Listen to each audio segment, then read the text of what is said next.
보였습니다. 오늘 열차 하행선 기준 예매율이 93%에 달합니다. 사실상 매진에 가깝죠. 오랜만에 가족들 만나러 가는 길 두 손 무겁게 가시는 분들이 많았습니다. 시민들 몇 분 직접 만나봤습니다. 가면 여러 동생이 있습니다. 가서 게임도 하고 바다에서 좀 놀자고 가족 이제 형제들한테 다 만나자 반가워 너무너무 이렇게 만나기는 힘든데 부모님 오랜만에 만나뵙고 아기 자랑을 옆에서 잘 못 보시는데 오랜만에 보여드릴 수 있어서 좋을 것 같아요. 네. 예, 아직 기차표 못 구하신 분들은 예매 상황을 계속 확인하셔야겠습니다. 코레일은 귀성길에 오는 시민들을 위해 연휴 동안 매일 평소보다 34만 개 좌석을 더 공급하기로 했습니다. 열차 운행도 평소보다 105% 수준 700여 차례로 횟수를 늘렸습니다. 네, 차로 이동하는 분들도 많을 텐데 고속도로 상황은 어떤가요? 네, 이미 오후부터 정체 구간이 늘기 시작했는데 오후 6시 이후로는 귀성과 퇴근이 겹치면서 주요 고속도로 일부 구간에선 차들이 거의 속도를 내지 못하고 있습니다. 그나마 버스를 이용하면 전용 차로를 탈 수 있어서 정체가 좀 덜 하겠죠. 취재진이 조금 전 서울 강남 고속터미널에서 시민들을 만나봤습니다. 내려가서 산소도 가야 되고 할 일이 많아요. 지금부터 벌써 설레고 있습니다. 며칠 전부터 마음의 준비를 간단히 하고 내려가고 있습니다. 서울하고 추석 때 내려가는 건 처음이어서 되게 뭔가 다른 느낌이 든 것 같아요. 고등학교 친구들 보기로 해서 그게 제일 기대되는 것 같습니다.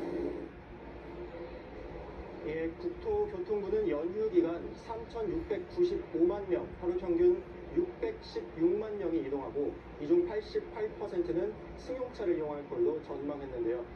귀성은 추석 전날인 16일 월요일에, 귀경은 연휴 마지막 날인 18일 수요일 오후에 가장 많이 몰릴 것으로 예상됩니다. 지금까지 서울역에서 전해드렸습니다. 네, 이번 연휴가 직장인들은 휴가를 내면 9일까지 쉴 수 있는 긴 연휴라 해외로도 많이 가실 텐데요. 이번에는 인천국제공항 가보겠습니다. 송대영 기자, 출국장에도 사람들이 많죠? 네, 그렇습니다. 제가 하루 종일 이곳에서 취재를 했는데요. 정말 사람들의 발길 종일 끊이지 않았습니다. 제 옆으로 전광판 보이실 텐데요. 비행편이 빼곡하게 나와 있습니다. 항공사별로 탑승 수속을 밟으려는 여행객들 보이실 거고요. 맞은편으로도 짐을 붙이려는 여행객들 눈에 띕니다. 16년지기 친구들의 첫 해외여행부터 4살짜리 아기와 함께하는 가족여행까지 저마다의 여행 계획 참 다양했는데요. 직접 들어보겠습니다. 방콕으로 가요. 거기서 모아서 일정을 맞춰가지고 좀 어디 갈까 고민을 했는데 방콕이 제일 나은 것 같아가지고 일단 안전하게 잘 다녀오고 싸우지 말기로.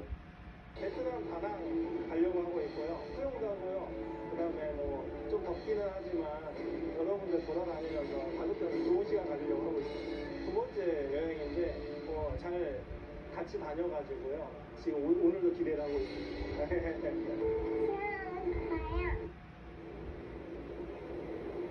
네, 이번 추석 연휴 기간 동안 인천국제공사는 120만 명이 방문할 것으로 내다봤습니다. 그렇다면 하루 평균 20만 명이 방문한다는 뜻인데요. 특히 연휴 마지막 날인 다음 주 수요일에는 21만 3천 명이 방문할 것으로 예측됐습니다. 이렇게 된다면 추석 연휴 기간 역대 최고치를 기록하게 되는 건데요. 이건 일본과 동남아 등 비교적 가까운 노선에 대한 선호가 증가했기 때문입니다. 공사 측은 혼잡도를 낮추기 위해서 출국장을 확대할 방침입니다. 하지만 주차장 혼잡할 수 있으니까요. 가급적이면 대중교통 이용하시는 게 좋겠습니다. 지금까지 인천공항에서 전해드렸습니다. 네, 먼 길 이동하는 분들이 많은 만큼 날씨도 궁금하실 텐데요. 연휴 날씨 기상센터 연결해 알아보겠습니다. 최유리 캐스터 전해주시죠. 네, 추석인데 날씨는 여름이라 해도 과언이 아닙니다. 귀성길 현재 서울의 기상함부터 보시면 서울은 비가 잠시 소강 상태를 보이고 있고요. 경기 군포 등지에 세차한 비가 내리고 있습니다. 오늘은 서울의 낮 최고 기온이 28도로 폭염 주춤했습니다. 그러나 내일 낮에는 30도, 다음 주 월요일과 추석 당일에는 32도까지 치솟아 무려 평년 기온은 5도나 6도 등 여름 날씨를 보이겠고요. 특히 추석 당일 아침 서울에는 이례적인 열대 현상까지 나타나겠습니다.